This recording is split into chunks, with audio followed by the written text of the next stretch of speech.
So I'm just going to present to you some work I've been doing as a postdoc at Newcastle University in the UK. Recently been placed on the archive. And so as a brief overview, what I'll do. I also understand that not everyone here is a physicist. Some people are bachelors, some people are chemists, possibly. So there's going to be very, very... what's the word I'm looking for? I don't know my own language. It's very, very slow, and slow paced, and we've got nice introductions, lots of videos. You can kick back, have a coffee, it's fine. Right, so introduce you to what quantum gases are, and this term recently coined called Atomtronics. We'll talk about persistent currents in quantum gases. And then my work was doing these, looking at the formation of persistent currents in double ring geometries, so where atoms are confined to something that looks a bit like glasses. And then we'll discuss some recent results of transferring persistent currents between two rings. And this is basically the reason why I'm here. Working with Alexander and crew who are everywhere, apparently. Okay, so firstly, Newcastle. For those that don't know, Newcastle's here in the UK, so it's right on the border of England and Scotland, just in the England side. It's very beautiful. It's kind of maybe hard to see, but these are bridges. And that's the sun that sometimes appears there. But it's a very, very nice place to live, and some people know it mostly for the Angel of the North. There's this quite famous statue in the UK, and this could be found, well, in Gateshead. I think people from Gateshead would want me to say Gateshead. People from Newcastle would want me to say Newcastle. It's maybe a debate. Right, but quantum fluids. So some preliminary knowledge. So I'm assuming most people in the room know this already, but all particles can be placed into one of two categories. They're either bosons or fermions.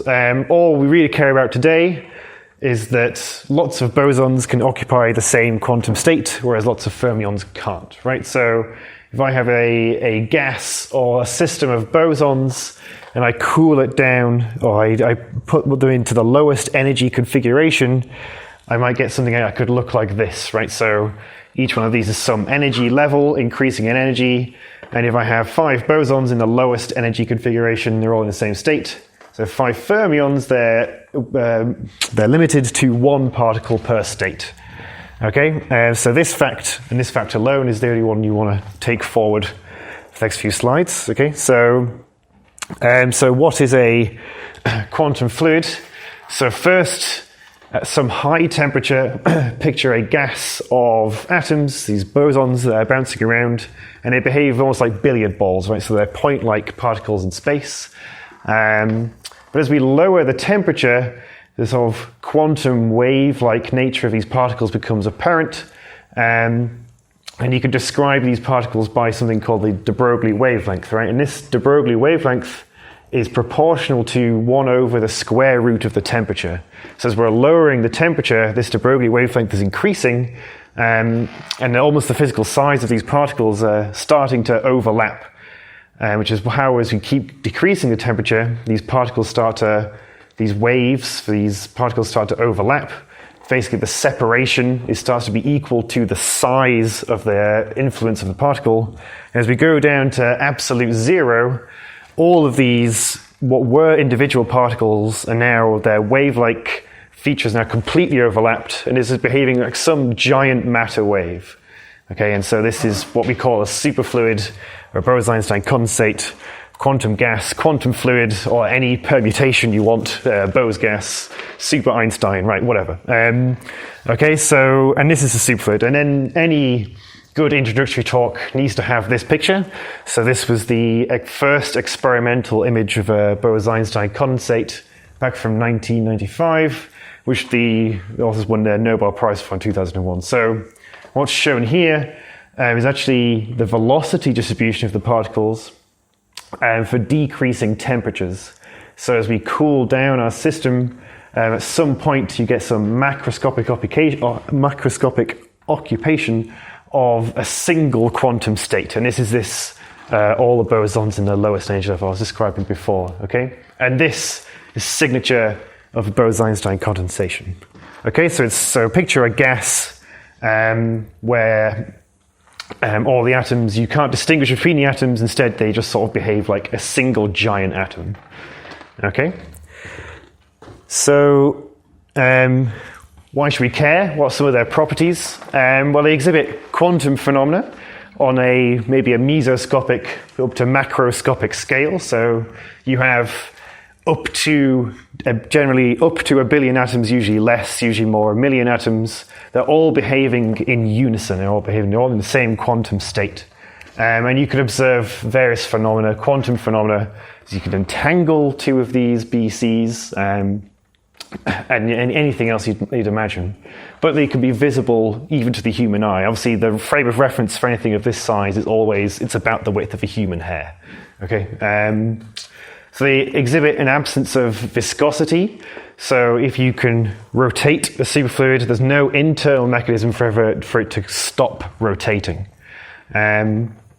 So unfortunately, absolute zero is not possible. So there's always some small thermal fluctuations that do ruin this. But it still can be observed for the order of a few minutes. Okay, so there are analogies to superconductivity. It's okay if you don't know what that is, but essentially the key point here is rotation is quantized. So if I do get my superfluid rotating, it'll be rotating with a particular unit of flux quanta, right? So it'll be rotating at maybe 1 millimeters per second or 2 millimeters per second, but never anywhere in between those two values. So it's another almost like energy level quantization, this rotation. Okay?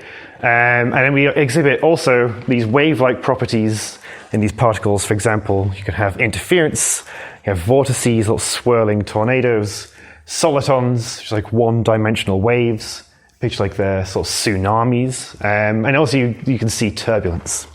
Okay, so just to highlight one of these points, the rotation being quantized. If I take a classical fluid and I rotate it, so like water going down a sink, you get a large vortex structure with and the amount of circulation you get around this vortex structure is arbitrary. It can take on basically any value. But if I rotate a superfluid faster and faster and faster, rather than getting a large vortex in the center, I actually get lots of tiny vortices. So each one of these holes is a small vortex that's rotating. It looks a little bit like this.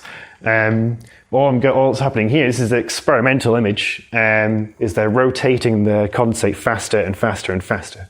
As I keep on increasing the rotation speed, vortices, tiny holes enter this is like a density distribution, so high density in the center. More and more of these tiny swirling vortices appear. And all of them are identical. They're all rotating exactly the same rate with one unit of flux quanta. Because, as it turns out, very large, high, fast rotating vortex structures just aren't stable. They instead collapse into an array of tiny individual rotating quanta. And actually that point's fairly important for later, okay? So this is quite amazing. So this is some vortex lattice in a quantum fluid. So very quickly, what is Atomtronics? So Atomtronics is, the English word is a portmanteau, but it's the combination of the words atom and electronics. So you can just read this. This is some emerging interdisciplinary field. You can tell I copied this from like a grant proposal. Emerging interdisciplinary field, creating circuits and devices utilizing neutral ultra-cold atoms, are all analogous of charged electrons in conventional electronics, okay? So this is some cover of Nature from a few years ago. But essentially, it's just trying to use ultra-cold atoms to create some quantum devices, some quantum technologies. And we've taken the word Atomtronics to try and recreate some electronic devices, but using cold atoms, the flow of cold atoms, rather than the flow of charged electrons. Okay, and why should we use some atoms? Well, each individual atom is identical, and then you can have, they're stable, so they can live for long times, and there's no charge fluctuations. You don't have to worry so much about spin fluctuations depending on the atom you use. And they're incredibly sensitive probes, so when you use photons, for example, for some of these measurement devices, photons are restricted by the speed of light. Whereas you can use atoms for some of this. If you can use atoms for some of the same measurements, then you can slow these atoms right down. And a lot of accuracy in these devices is directly proportional to the interrogation time, right? So the amount of time you can continuously make one measurement reduces the error on that measurement. And so if you have something going very slow, for example, these atoms that you can perfectly control in experiments these days, this could be useful. Okay, so probably don't need to tell you this, but there's a slide here anyway. So if two waves, when they interact, interfere, this is constructive and destructive interference, but obviously there's anything in between. So an example of some interference was the LIGO experiment detected gravitational waves in the last few years and has been doing so ever since. So what did they do here? Well, they shine some laser onto a mirror that splits the laser half and half down two 4-kilometer tubes. In doing so, it gives one arm of the laser a pi phase shift, which means if they were to recombine, they would give a signal that looks like this. And so this is what should come when they recombine down at this detector. But if space itself has changed size through the passing through these gravitational waves, instead you will see some signal down at this light detector. And this is how they measured these gravitational waves. Okay, and so the amount that space itself changed was about the width of a single proton over the length of actually more than 4 kilometers, because really what happens is the light comes in, it bounces back and forth many thousands of times, and then ends up recombining. So it's actually maybe over the length of, I'm going to throw some around, like 1,000 kilometers more, space changed by the width of one proton. And they knew from that like 6 billion years ago, two black holes collided somewhere over there. So it's quite amazing, really. It's very amazing, this experiment. But BECs also exhibit interference. So if I took two lumps of superfluid, which are held in space by some lasers, and I turn these laser traps off and allow the fluids to overlap each other, then they create some interference pattern in the density. And by measuring this interference pattern, I can get some information about the outside world. Okay, so for example, there's just some technologies that might use interference with ultra-cold atoms. So here's some experiments. So gravity measurement. So we create a boson-Einstein condensate in this chamber up here, and then split it into two BECs and drop them both. But on one of the two BECs, a laser is shined on this BEC. And then what happens is this is falling and passing through the laser. Each wavelength of this laser it passes, it gains a small amount of information. So there's something called phase that these boson-Einstein condensates have, and they are phase coherent. So the phase is uniform. It's just a value, it's an arbitrary value between 0 and 2 pi.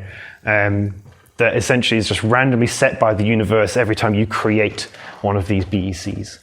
But every single, so let's just say, imagine that each atom has a tiny arrow going in space, and I create my two BECs and they're uniform, so the arrows are pointing up. Then as they fall, this BEC here is every time it passes one of the notches of the laser, this arrow changes. And then when they recombine, given the amount that the arrows are now different, this sets what the interference pattern will be. And from that, you can then reverse engineer this, and you can find out what gravity must have been in order for the second BEC to pass exactly that many notches of the laser. Okay, so it's quite amazing, really.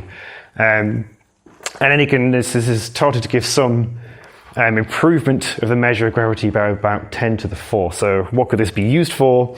Well, if you want to know what's beneath your feet without digging up the floor, then you could use the value of g, of like little g of gravity, up to 23 decimal places could be useful to you, because it'll start to fluctuate on that order if there's oil beneath your feet, or if there are diamonds or cheese. Okay, so this information could be found by carrying around one of these atomic gravimeters and measuring gravity beneath your feet. Okay, rotational sensor, so this is called a Sagnac interferometer. So let's say we have a donut, a ring of atoms, and half of the atoms we set rotating going one way. And remember I said that there's no internal friction, so when you start this set of atoms rotating, they'll never stop. And the other half rotate the other way. Then they have some interference pattern on the surface. But if I'm holding this and this entire system rotates, this adds some moment of inertia, which is preferable to the direction of rotation.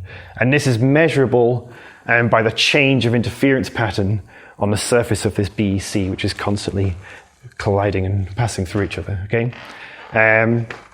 so there are certain ways to implement some Sagnac interferometry in a BEC.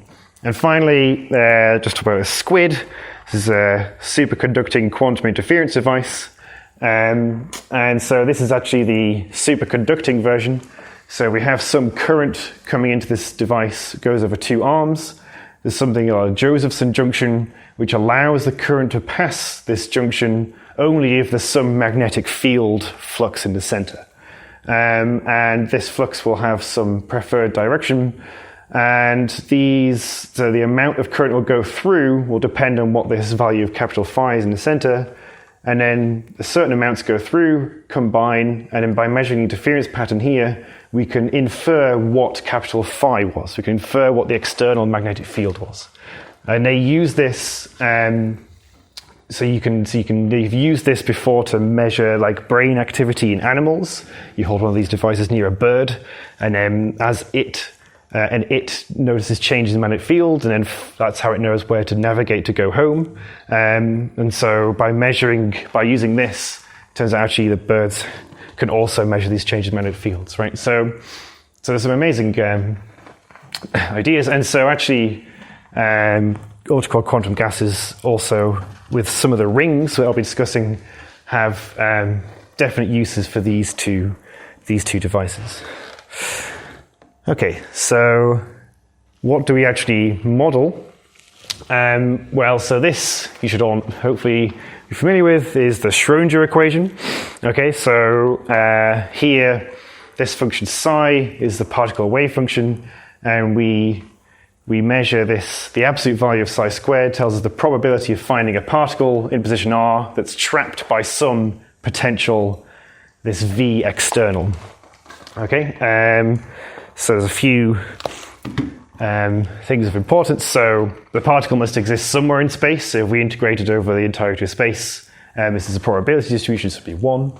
There's a few, and m is the particle mass, and h bar is reduced Planck's constant. Okay, so we're kind of assuming you already know this, but just as for reminder.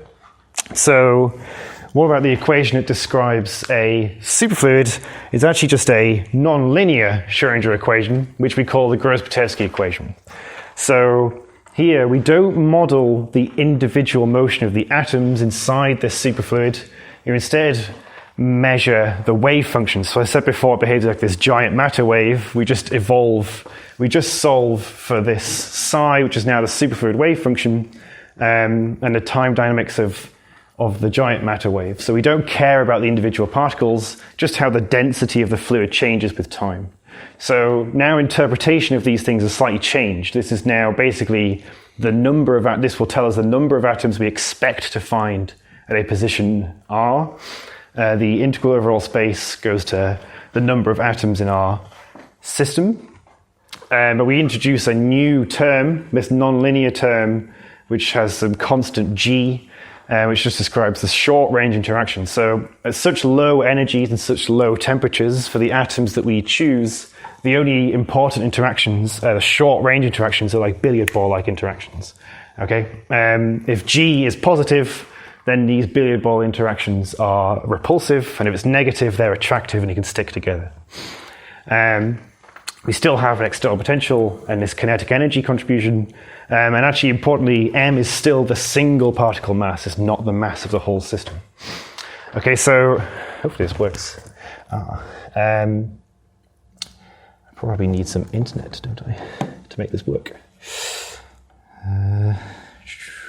So how good it's on.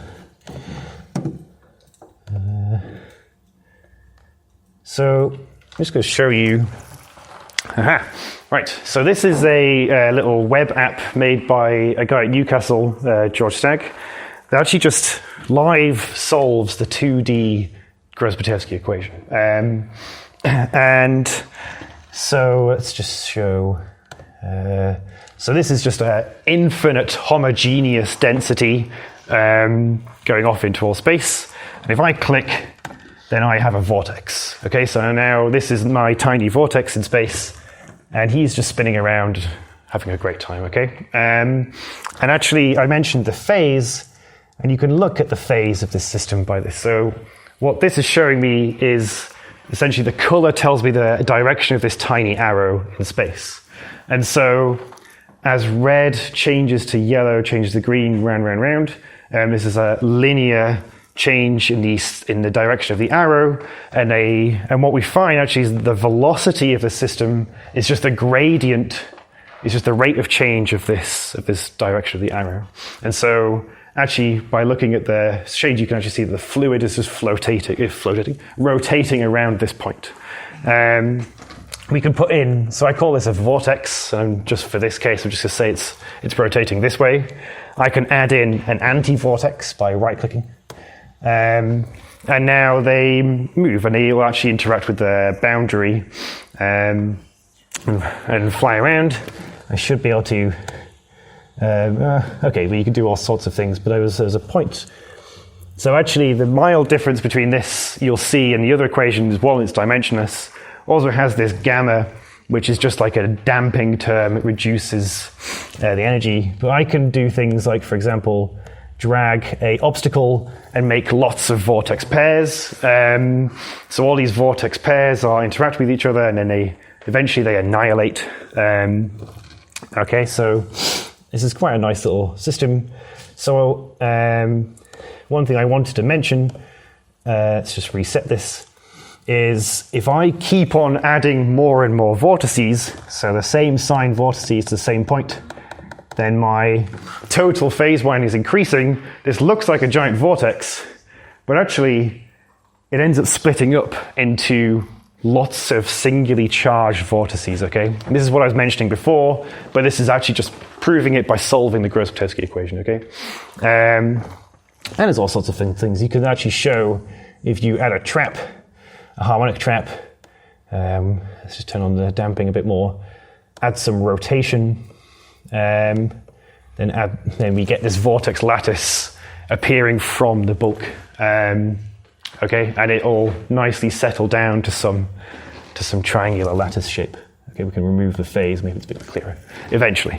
Okay, so this is just some nice demonstration of the 2D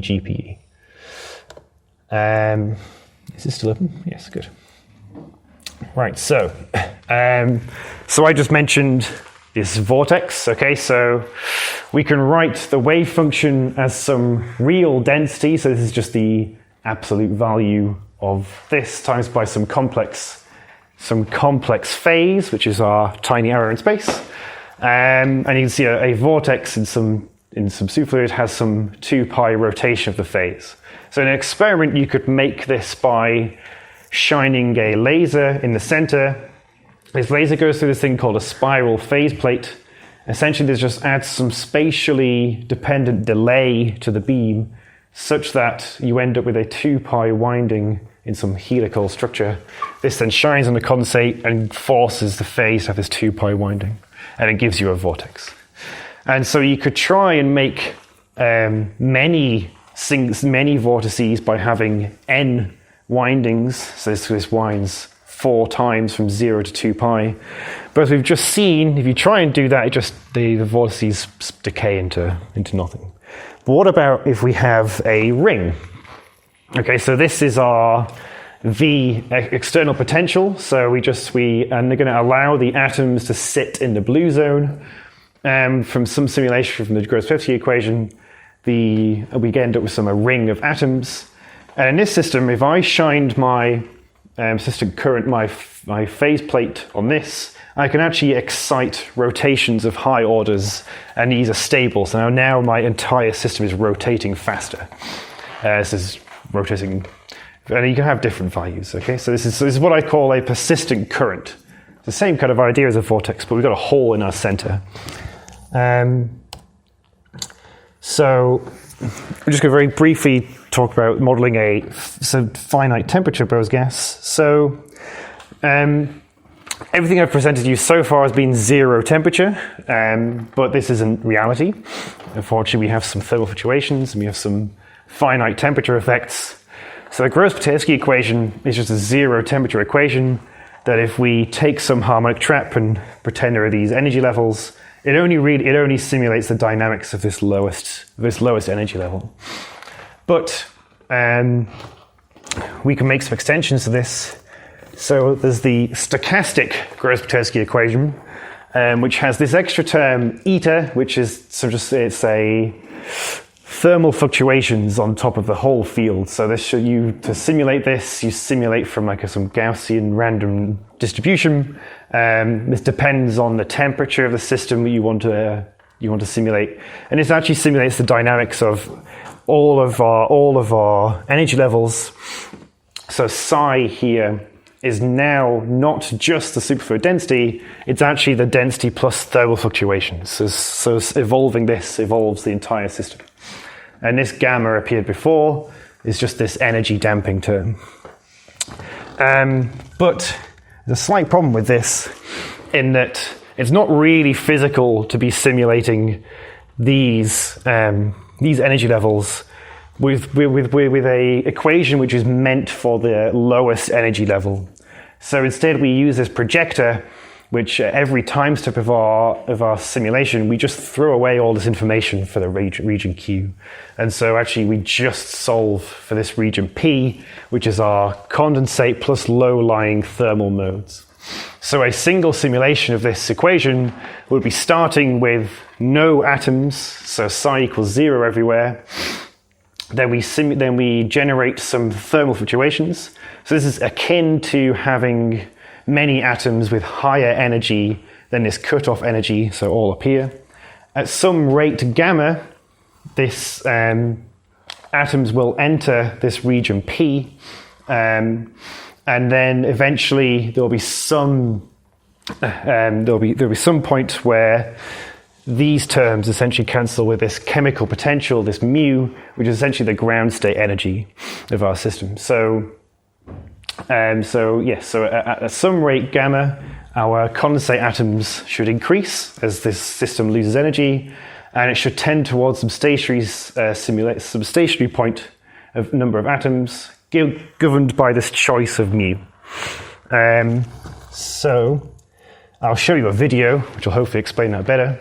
But this is the geometry I'm choosing for this video. So we're now looking at a double ring system. So the atoms will fall again in the blue zone, and this is just some cut through y equals 0. And what happens if we... This is just one single simulation. Yeah. So I actually want to look at this more carefully. So we start off with 0. In the first few frames of our simulation, you can start to see the atoms are appearing in the density plots at the top, and it's just the phase is just random thermal fluctuations. At later times, you can start to see some structure in this phase. So there's some regions of phase which are coalescing into the same color. And as you keep going on, so you may be hard to see, but there's some vortices in this situation which you'll be able to see in some 2-pi winding. But eventually, given this decay for this gamma, let's actually just play this now. Given this decay to this gamma, you end up with a fairly clean-looking density with some thermal fluctuations. But our phase profile, I knew what's going to happen. But our phase profile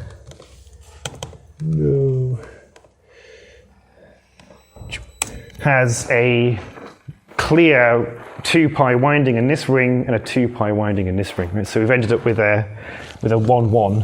What if we do another simulation? So again, the value of eta is just completely random, or the field of eta, sorry, is completely random. We do it again. This time we end up with a 3 winding this ring and a 1 winding in this ring. So these are completely random distribution, which is actually, so here's just an example of the same thing. So at different times, our density grows to some equilibrium value, and our phase equilibrates, leaving behind this persistent current. So let's just do this. Okay, here's just some more examples, right? So you can have a +2, -2, and etc. I think this is the one we just saw. And over time, these persistent currents seem completely random, and then they level off to some constant value.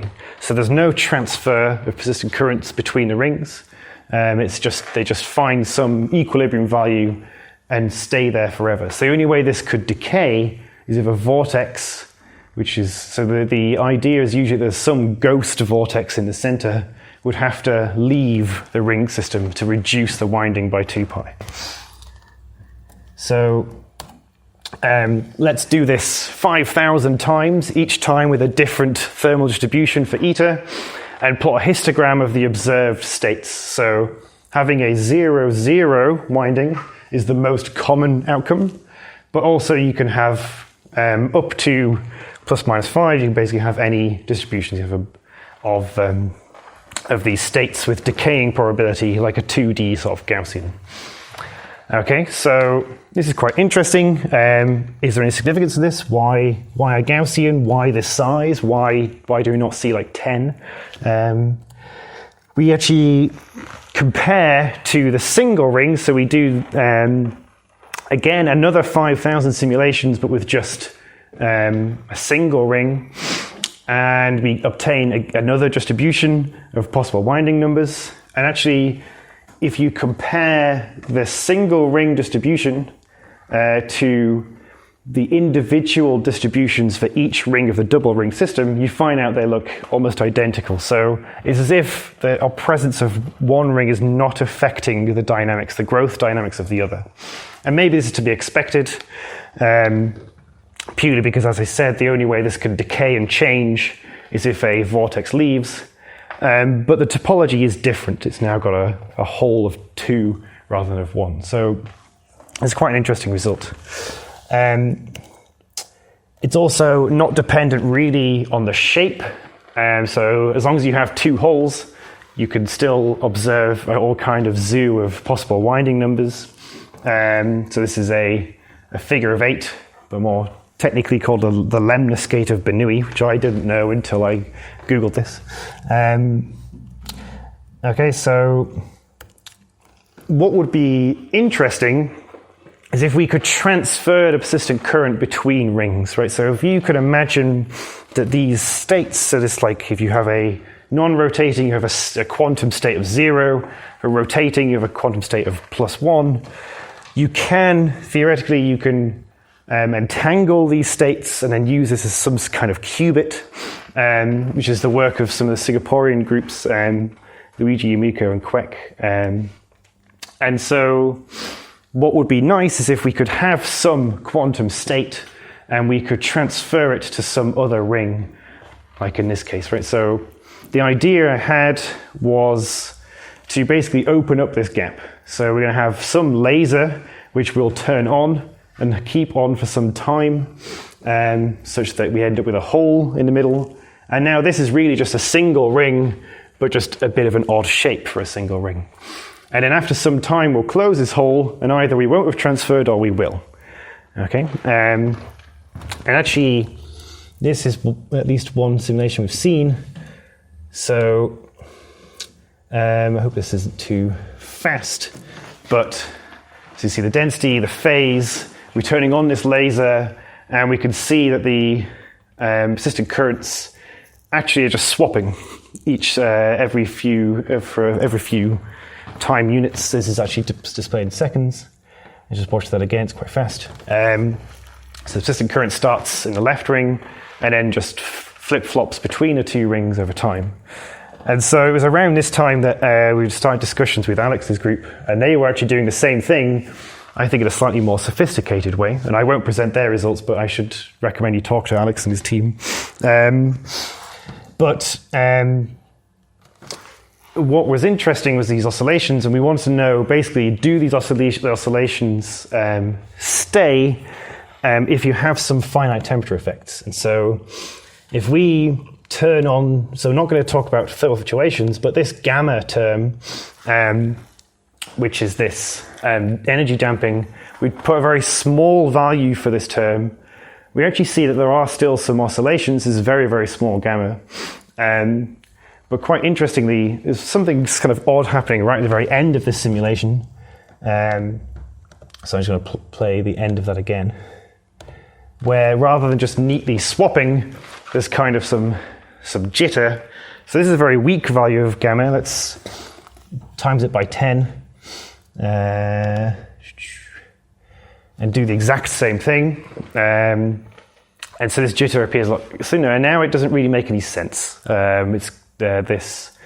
And actually, what I think has happened is the vortex, the energy minimum for this vortex is right in the middle of these two rings. And so really this discussion of where is the winding doesn't really make any sense. It's just as long as it jitters either side of 0, this code which extracts this winding number finds it either in the left or the right ring at random. And you can kind of see this is true from the very last few frames, at least with some higher resolution.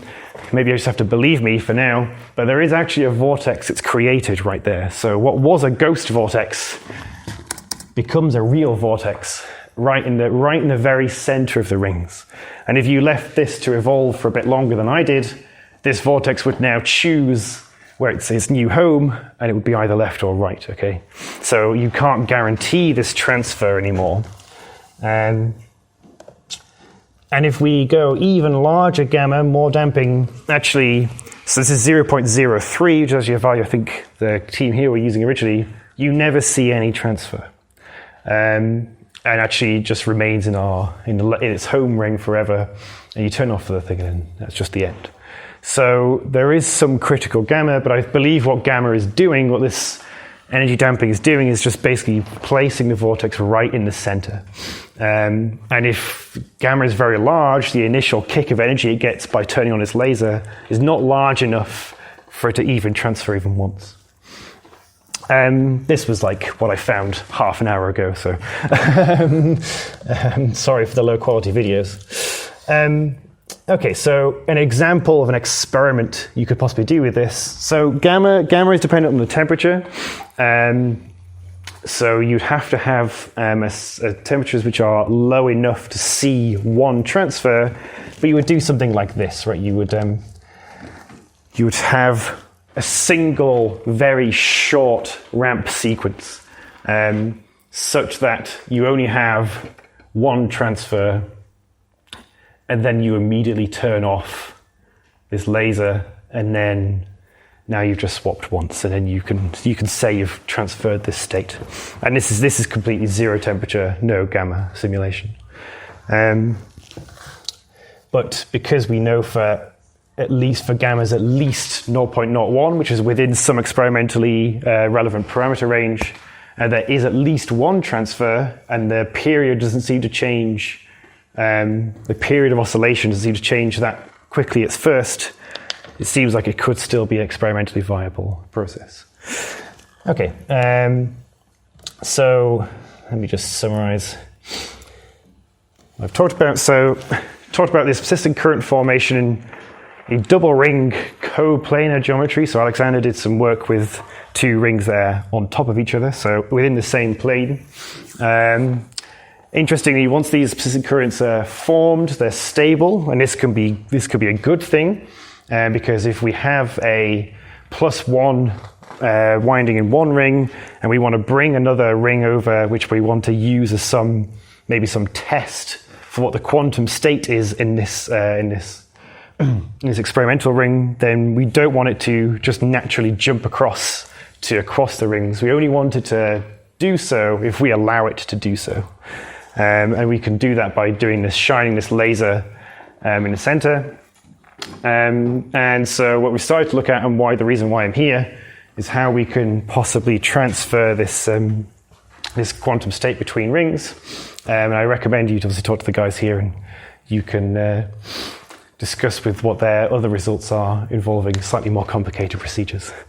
My current thoughts are there's still a lot of parameters to try and nail down. So I haven't really discussed how the height of the barrier compared to this background lowest ground state eigenvalue mu changes things, and how the acceleration rate for how quickly you turn on this ramp changes things. I don't know the answers to those questions yet, but we're getting there. There's a lot of parameters to nail down. But thanks for your attention.